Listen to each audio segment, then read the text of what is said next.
and welcome to June 18th, where we're reading 2 Kings 18. It's funny that the 18s line up. That's about all I have to say on that. So this chapter introduces Hezekiah into the southern kingdom. Hezekiah is great.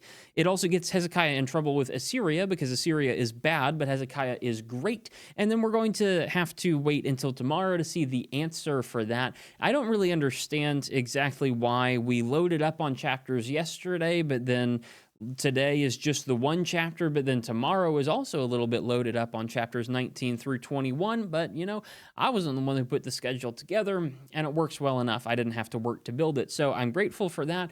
And today we'll just go ahead and talk a little bit about 2 Kings 18 because it is an interesting chapter. It introduces us to a man named Hezekiah. Hezekiah is coming from a father named Ahaz. Ahaz was evil back in chapter 16, did a bunch of terrible things in Judah. Hezekiah comes along and he actually fixes the problems. He is not like Joash from chapter 12. He is not the one who has to get really good advice, otherwise he's not faithful at all. He is not the one who has to be steered directly by another holy person. Hezekiah actually is a holy person. He seems to be just about the best king of Judah that there is. It talks of him in glowing terms in chapter 18 and verse 3. He was right in the Lord's sight, just as his ancestor David has done. In verse 5, Hezekiah relied on the Lord God of Israel. Not one of the kings of Judah was like him, either before him or after him. He's the best. Hezekiah is amazing. But of course, that doesn't come without its own problems. He rebels against Assyria, and there's a problem there. Assyria comes and fights against him, ultimately issues this challenge to taunt God and try to stick it to God and be terrifying to the people of Judah.